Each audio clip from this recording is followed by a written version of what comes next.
Good morning class 11th students. कल वाले video में जैसा कि आप लोगों को पता है, हम लोगों ने बोर्स मॉडल और उसके achievements, limitations, Bohr model fail क्यों हुआ, ये कंप्लीट डिस्कशन हम लोगों ने कर लिया था। आज हम कुछ न्यू मॉडल की तरफ बढ़ने चाहेंगे। आपको पता ही है कि Bohr model D Broglie equation या ड्यूल बिहेवियर ऑफ मैटर को स्टडी करने के लिए इनसफिशिएंट है, क्योंकि बोर मॉडल केवल प्लांक क्वांटम बेसिस पर केवल पार्टिकल मान करके दिया गया है कि इलेक्ट्रॉन को, एटम को, आयन को, सबको हम लोगों ने पार्टिकल माना है बोर के अकॉर्डिंग। लेकिन आप लोगों को इतना तो क्लियर हो गया है कि कोई भी अगर स्मॉल पार्टिकल्स हैं तो उसके अंदर वेव और मैटर दोनों के कैरेक्टर होंगे। तो इसी से रिलेटेड दो कॉन्सेप्ट बहुत एडवांस दिए गए हैं। इससे पहले मैं एक चीज़ और समझाना चाहूँगा आप लोगों को। एक वर्ड अपने एनसीईआरटी में भी और अपने रिफ्रेशर में भी बार बार अपने सामने आएगा, क्वांटम मैकेनिक्स। तो क्वांटम मैकेनिक्स का सिंपल मतलब है क्या चीज़? क्वांटम मैकेनिक्स का सिंपल मतलब the branch of physics in which we study the dual behavior of matter। मतलब क्या है? फिजिक्स की एक ब्रांच है जिसमें मैटर के हम ड्यूल बिहेवियर की स्टडी करते हैं। अब ड्यूल बिहेवियर का मतलब क्या हुआ कि wave behaviour as well as particle behaviour both. तो उसको हम क्वांटम मैकेनिक्स का नाम देते हैं।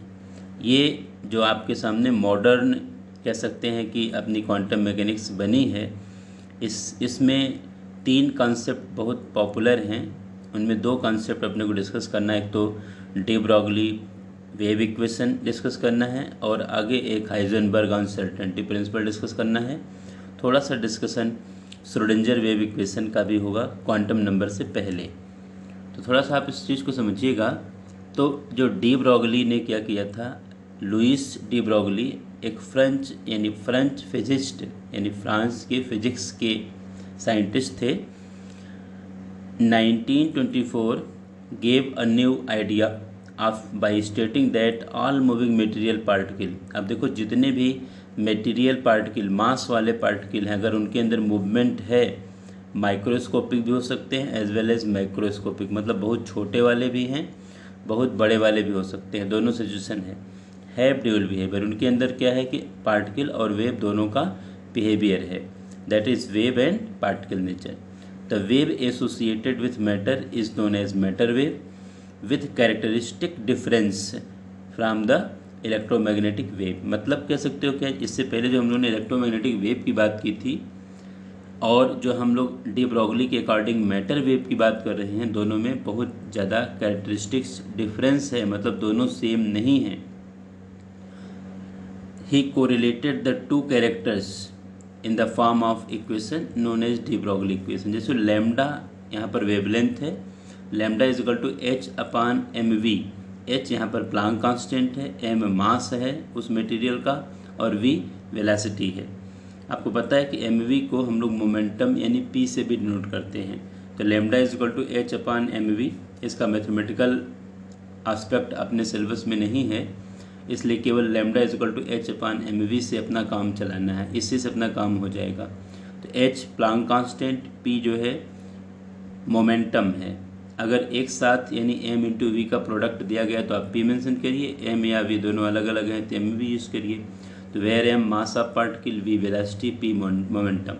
अब जैसे मान लिया जाए कि हम यहीं पर कुछ कैलकुलेट करना चाहें, मान लो calculate the mass of a photon with wavelength 3.6 angstrom. अब देखो, मास पूछा गया, लैम्डा की वैल्यू गिवन है 3.6। अपने को पहले से पता है कि lambda is equal to h upon m v, ये अपने को आइडिया है पहले से ही।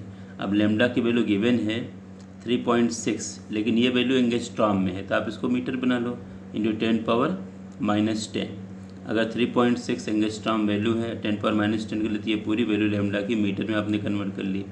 एच की वैल्यू पहले से ही पता है 6.626 इंटू 10⁻34 जूल सेकंड, ये पहले से ही अपने को पता है, अपान एम m अपने को चाहिए, मास ऑफ फोटॉन अपने को निकालना है, और v वेलोसिटी, फोटॉन है, फोटॉन का मतलब क्या, लाइट का पैकेट, लाइट का बंडल, एनर्जी का पैकेट, और आपको पता है कि उसकी वेलोसिटी लाइट की वेलोसिटी के इक्वल आएगी, मतलब लाइट की ही वेलोसिटी हम यहाँ कंसिडर करेंगे, तो 3 × 10⁸ मीटर पर सेकेंड देखा जाए। अब आपको देखने से लग रहा है कि अब इसके बाद आपके पास केवल एक ही ऑप्शन है, कैलकुलेशन कर डालो, आंसर आ जाएगा, और इसमें कुछ बचा ही नहीं। तो ये सिंपल कॉन्सेप्ट्स हैं जो कि लैम्डा h/mv के बेसिस पर हम कर सकते हैं। जैसे ऐसे छोटे छोटे क्वेश्चंस हैं, कैलकुलेशन को थोड़ा सावधानी से करना, क्योंकि 10 की पावर में वैल्यूज़ हैं, और उसमें अगर थोड़ी सी भी मिस्टेक करोगे तो आंसर गलत आएगा। ये तो एक सिंपल सा डी ब्रॉगली का वेव इक्वेशन रहा, जिसमें इन्होंने ये माना है कि जितने भी microscopic as well as macroscopic हैं, सबके अंदर देखा जाए कह सकते हो कि ड्यूल नेचर है, मतलब वेव और पार्टिकल दोनों का नेचर है। लेकिन एक एक्चुअल प्रैक्टिस में अगर हम लोग देखें, स्पेशली लिमिटेशन की तरफ थोड़ा बढ़ना चाहूँगा, आज के टाइम में देखा जाए कि ये जो हम अगर चारों तरफ देखें तो हमारे पास ज़्यादातर मैक्रोस्कोपिक ऑब्जेक्ट अपने को दिखते हैं, जैसे बॉल है, जितनी भी ये 2 व्हीलर्स हैं, 4 व्हीलर हैं, रोड पे चलने वाले व्हीकल्स हैं, जिनके अंदर मूवमेंट है, वो सब बहुत ज़्यादा मास के हैं, तो उसके अंदर हमें पार्टिकल नेचर ही डोमिनेंट दिखता है, वेव नेचर एक्चुअल प्रैक्टिस में ना के बराबर दिखता है, मतलब नेग्लिजिबल है। तो इसीलिए लिमिटेशन में यही मेन चीज़ हमारे सामने है, in actual practice it is true only for microscopic particle, मतलब जो बहुत छोटे वाले हैं, जैसे electron, neutron, proton, atom, ion, इन सब के लिए। It has no relevance for moving macro object where particle character is very large and the wave character is negligible, मतलब जहाँ पर पार्टिकल कैरेक्टर ना के बराबर होंगे और वेव कैरेक्टर ही डोमिनेंट होंगे, तो ऐसे जगहों पर देखा जाए हमारा डी ब्रॉगली वेव इक्वेशन का कोई मतलब नहीं रहेगा, वो एक तरह से कह सकते हो कि अपने लिए यूजफुल नहीं है। लेकिन माइक्रोस्कोपिक के लिए इलेक्ट्रॉन, न्यूट्रॉन, प्रोटॉन, इन सब के लिए ये काफ़ी ज़्यादा कह सकते हैं कि इसके लिए अवेलेबल है, और लैम्डा की वैल्यू अपने कैलकुलेटिव रेंज में आएगी। इसको एक एग्जाम्पल से हम लोग समझते हैं कि कैसे हम लोग इसको प्रूव कर सकते हैं। अगर हम ये मान के चलें कि कोई भी हमारे पास ऐसा कह सकते हैं क्रिकेट की बॉल है, 0.1 किलोग्राम की है, और ये तो इसका मास हम लोगों ने मान लिया 0.1 किलोग्राम, और इसकी जो वेलोसिटी है अगर हम मान लेते हैं 60 मीटर पर सेकेंड है। अब ज़रा इसको देखा जाए कि इसके अंदर लैम्डा यानी वेव लेंथ की वैल्यू क्या आएगी, तो लैम्डा h/mv, जैसा कि हम लोगों को पता है। अब देखो h की वैल्यू प्लांक कांस्टेंट है 6.626 10⁻⁻34 अपान m, अभी आपने 0.1 मान लिया और वेलोसिटी आपने 60 मान लिया, तो आपको देखने से ही लग रहा है कि अप्रॉक्स जो हमारे सामने वैल्यू निकल करके आएगी इस वाले केस में अगर देखा जाए, तो अगर हम लोग नॉर्मल वे में देखें, राउंड ऑफ में अगर इसको करके देखें, तो अप्रॉक्स देखा जाए जो वैल्यू हमारे सामने निकल करके आएगी ये 10⁻⁻34 में आ जाएगी, कह सकते हो इसमें ये मीटर में हमारे सामने वैल्यू निकल के आ जाएगी। और आपको देखने से लग रहा है कि ये वैल्यू जो हमारे पास आ रही है ये बहुत छोटी है, मतलब हमारे मेजरेबल रेंज में नहीं आएगी। मतलब कह सकते हो कि हम अगर यूँ कहें कि अगर 0.1 किलोग्राम का क्रिकेट बॉल जो कि 60 मीटर पर सेकंड से मूव कर रहा है, तो उसके अंदर वेवलेंथ इतनी कम है कि जिसको हम मेज़र नहीं कर सकते। लेकिन ज़रा इसी वैल्यू को, यानी अगर हम इलेक्ट्रॉन के लिए सपोज़ करो, अगर इलेक्ट्रॉन का मास आपको सबको पहले से ही पता है, और वेलोसिटी जहाँ तक आप सबको क्लियर ही है कि 10⁻, अगर मान लो इसको हम 60 ही मान के चलें, तो ज़रा फॉर इलेक्ट्रॉन के लिए ज़रा देखा जाए लैम्डा की वैल्यू निकालना चाहूँगा, तो इसकी वैल्यू 6.626 × 10⁻⁻34 और अपान इलेक्ट्रॉन का मास सबको पता है 9.1 × 10⁻⁻31 किलोग्राम में आता है इलेक्ट्रॉन का मास, और वेलोसिटी आपने वही ले रखा है जो आपने इससे पहले इसकी क्रिकेट बॉल की ले रखी थी। मान लो हम 60 मीटर पर सेकेंड ही लेकर के चलते हैं, तब आपको देखने से लग रहा है कि लैम्डा की जो वैल्यू अप्रॉक्स निकल करके आ जाएगी, ये देखो 10⁻⁻31 है, इसको ऊपर ले जाओगे तो प्लस में आ जाएगा, यहाँ 34 है, पूरा कैलकुलेशन करोगे तो अप्रॉक्स जो हमारे सामने जो वैल्यू आ जाएगी 10⁻⁻4 के में कह सकते इस रेंज में अप्रॉक्स वैल्यू आएगी। कैलकुलेशन देखो ये रफ है, एग्जैक्ट नहीं है, केवल समझाने के हिसाब से है। अब आपको दिख रहा है कि 10⁻⁴ जो आपके सामने वैल्यू निकल कर के आ रही है, ये वैल्यू हमारे सामने आप मान सकते हो कि मेजरेबल रेंज में है, मतलब इसको हम मेज़र कर सकते हैं। और यूँ कह सकते हैं कि इलेक्ट्रॉन के अंदर वेवलेंथ जो निकल कर के आ रहा है, ये देखा जाए एक मेजरेबल रेंज में है, मतलब इलेक्ट्रॉन के अंदर वेव नेचर है प्रैक्टिकली। लेकिन अगर हम क्रिकेट बॉल के अंदर देखें तो ये इतनी कम वैल्यू है कि हम मान सकते हैं कि तरह से हमारे लिए नेग्लिजिबल वैल्यू है। ये तो सिंपल सा एक कॉन्सेप्ट रहा डी ब्रॉगली वेव इक्वेशन का। अब इसके आगे हम थोड़ा बढ़ना चाहेंगे, हाइजेनबर्ग अनसर्टेनिटी प्रिंसिपल की तरफ बढ़ना चाहेंगे। तो थोड़ा सा आप लोग ध्यान से इसको देखिएगा, बड़ा सिंपल कॉन्सेप्ट ये भी है। हाइजेनबर्ग अनसर्टेनिटी प्रिंसिपल का सिंपल मतलब क्या है? Werner Heisenberg a German physicist in 1927। Werner Heisenberg इनका नाम है, जर्मनी के फिजिक्स के साइंटिस्ट हैं। इन्होंने 1927 में अनसर्टेनिटी प्रिंसिपल अपना दिया है। अब अनसर्टेनिटी का मतलब क्या है देखा जाए, it states that it is impossible to determine simultaneously the exact position and exact momentum और वेलोसिटी ऑफ एन इलेक्ट्रॉन। मतलब देखा जाए, इलेक्ट्रॉन का मतलब इन्होंने माइक्रोस्कोपिक पार्टिकल को लिया है।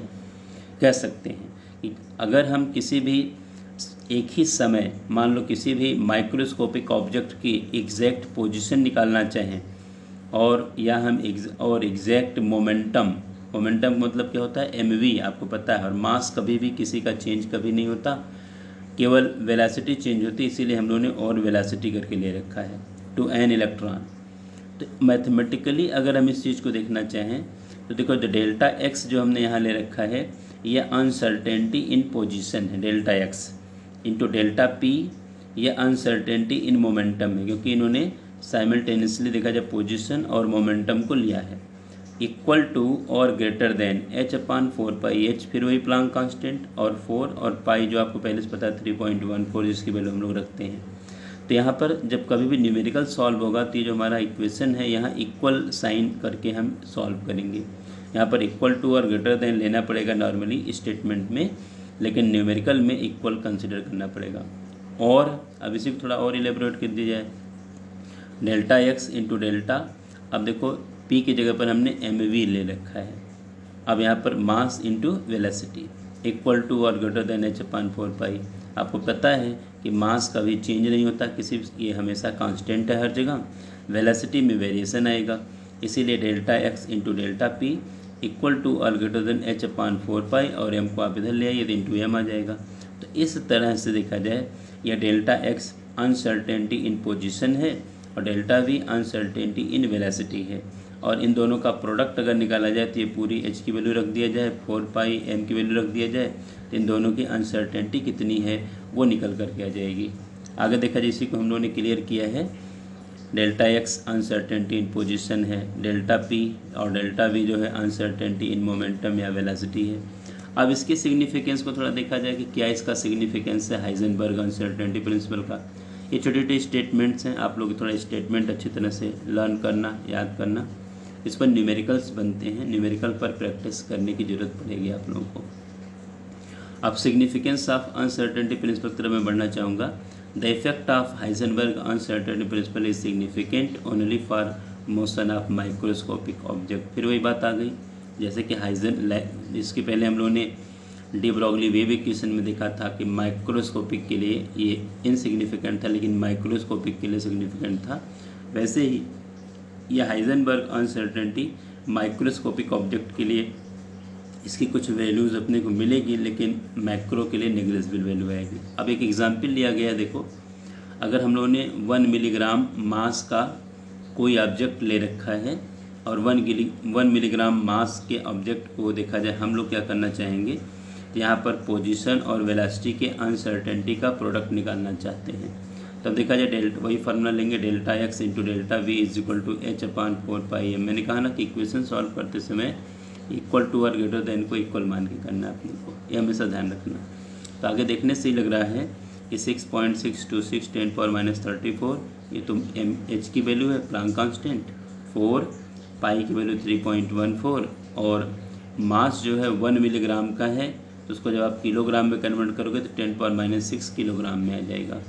तो ये जो रफ वैल्यू अप्रॉक्स हमारे सामने आ जाएगी 10⁻28 मीटर स्क्वायर पर सेकेंड। आपको देखने से लग रहा है कि 10⁻⁻28 वैल्यू इतनी कम है कि जो अपने मेजरेबल रेंज से बाहर है, मतलब हमारे पास कोई ऐसा इंस्ट्रूमेंट नहीं जिससे कि हम इसको मेज़र कर सकते हैं।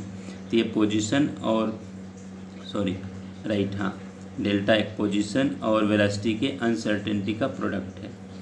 लेकिन जरा इसी सिचुएशन को हम एक इलेक्ट्रॉन के लिए निकालें, जरा देखा जाए। ये देखो delta x into delta we h/4πm। अब h की वैल्यू तो आपने सेम वही रखी 4π, और इलेक्ट्रॉन का मास किलोग्राम में 9.1 10⁻31 किलोग्राम। तो जो पूरा रिजल्ट हमारे सामने आ रहा है ये अप्रॉक्स देखा जाए 10⁻4 के रेंज में आ रहा है स्पेशली। अब जब 10⁻4 के रेंज में आ रहा है तो ये मीटर स्क्वायर पर सेकंड, तो आपको दिख रहा है कि ये मेज़रमेंट हम आसानी से कर सकते हैं, इसको हम मेज़र कर सकते हैं। मतलब इलेक्ट्रॉन के लिए हमारा अनसर्टेनिटी प्रिंसिपल कह सकते हो सिग्निफिकेंस शो करेगा, सिग्निफिकेंट इसका है। लेकिन माइक्रोस्कोपिक यानी मैक्रोस्कोपिक एक 1 मिलीग्राम वाले ऑब्जेक्ट के लिए देखो इतनी लोअर वैल्यू आ रही है, तो इससे बड़े मास के लिए तो और छोटी वैल्यू ही आएगी। मतलब क्या है कि अनसर्टेनिटी प्रिंसिपल का सिग्निफिकेंस केवल माइक्रोस्कोपिक ऑब्जेक्ट के लिए है, या डी ब्रॉगली वेव इक्वेशन का भी सिग्निफिकेंस केवल माइक्रोस्कोपिक ऑब्जेक्ट के लिए है। यहाँ पर थोड़ा सा एक बार आप लोग इसके डी ब्रॉगली वेव इक्वेशन में ये जो कैलकुलेशन हमने किया था ये अप्रॉक्स आप लोग थोड़ा इसको चेक करना। ये हमें लगता है वैल्यू 10⁻4 के बजाय कुछ और ही आएगी, ये एग्जैक्ट वैल्यू यहाँ पर नहीं है, -8 या -6 के रेंज में आएगी। इसको एक बार आप लोग चेक कर लेंगे कैलकुलेशन करके। तो दोनों प्रिंसिपल हमारे सामने रहे जो कि हमारे लिए काफ़ी यूजफुल हैं और अपने को बहुत अच्छी तरह से इसको समझने की ज़रूरत है। तो क्वांटम मैकेनिक्स का में देखा जाए ये दोनों कॉन्सेप्ट हमारे लिए काफ़ी यूजफुल हैं।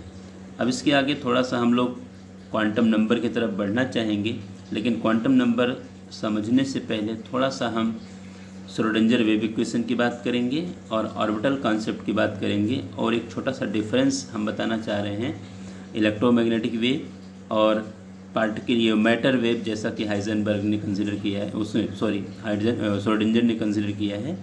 इन दोनों में क्या डिफरेंस है इसकी बात थोड़ा सा मैं करना चाहूँगा। यहाँ पर देखो एक छोटा सा डिफरेंस हम लेना चाहेंगे स्पेशली इलेक्ट्रोमैग्नेटिक वेव और मैटर वेव की तरफ, जैसा कि डी ब्रॉगली ने कंसिडर किया है। और इलेक्ट्रोमैग्नेटिक जो अपने को पता है कि इससे पहले हम लोगों ने मैक्सवेल के वेव नेचर में हम लोगों ने इसको डिस्कस किया था। तो electromagnetic waves are associated with electric and magnetic field perpendicular to each other and to the direction of propagation, जो कि सबसे पहले हम लोग इसके पहले थर्ड वीडियो लेक्चर में इसका डिस्कशन हुआ है। मैटर वेव जो भी हैं इनके अंदर इलेक्ट्रिक या मैग्नेटिक फील्ड दोनों इनके साथ अवेलेबल नहीं रहेंगी, एसोसिएटेड नहीं रहेंगी। इलेक्ट्रोमैग्नेटिक वेव के लिए कोई मीडियम की रिक्वायरमेंट नहीं है, ये वैक्यूम के अंदर भी इनका मूवमेंट होगा। मैटर वेव के लिए मीडियम इसेंशियल है, बिना ये मैं ये कह सकते हो कि मीडियम के इनका मूवमेंट नहीं होगा, मतलब वैक्यूम में ये मूव नहीं करेंगी। इलेक्ट्रोमैग्नेटिक वेव की जो स्पीड होगी वो लाइट के इक्वल आएगी, और मैटर वेव की स्पीड लाइट की स्पीड से लोअर आएगी। ये भी डिपेंड करेगा कि कांस्टेंट किसी के लिए नहीं रहेगी, अलग अलग मैटर के लिए इसकी वैल्यू अलग अलग आएगी। They leave the source, they are emitted by the source, जो यहाँ पर जिस कोई एक पर्टिकुलर सोर्स रहेगा जो इलेक्ट्रोमैग्नेटिक वेव को कह सकते हो कि एमिट करेगा, उसे रिलीज़ करेगा, जैसे कि सन या इस तरह से काफ़ी चीज़ें, काफ़ी ऐसे भी कह सकते हैं सब ऑब्जेक्ट हैं जो कि इलेक्ट्रोमैग्नेटिक वेव को रिलीज़ करते हैं। यहाँ पर देखा जाए they do not leave the moving particle, they are emitted by the particle, मतलब पार्टिकल अगर मूव कर रहा होगा तभी उसके अंदर मैटर वेव आएगी। वेवलेंथ निकालने के लिए इलेक्ट्रोमैग्नेटिक के लिए हम लोग lambda is equal to c/v, जैसा कि आपको पता है इलेक्ट्रोमैग्नेटिक वेव थियरी जो हम लोगों ने मैक्सवेल की डिस्कस की उसमें ये फार्मूला लिया गया था। यहाँ पर वेवलेंथ निकालने के लिए lambda is equal to h/mv, जो कि देखा जाए डी ब्रॉगली वेव इक्वेशन से लिया गया है। तो हमारे कहने का सिंपल मतलब क्या है, ये इलेक्ट्रोमैग्नेटिक और मैटर वेव में ये छोटा सा एक रिलेशन है, मतलब डिफरेंस है। आप लोगों को इसको थोड़ा ध्यान से इसको करने की ज़रूरत है, एक बार के बजाय 2 बार भी आप वीडियो को देख सकते हो, लेकिन अच्छी तरह से इसको समझने का प्रयास करना आप लोग। तो आज के वीडियो में केवल मैं इतना सा डिस्कशन करना चाहूँगा हाइजेनबर्ग अनसर्टेनिटी प्रिंसिपल और डी ब्रॉगली वेव इक्वेशन, हाँ sorry right, de Broglie wave equation. अब इसकी अगले पार्ट में देखा जाए क्वांटम नंबर और उससे रिलेटेड कॉन्सेप्ट की तरफ हम लोग मूव करेंगे। Thank you.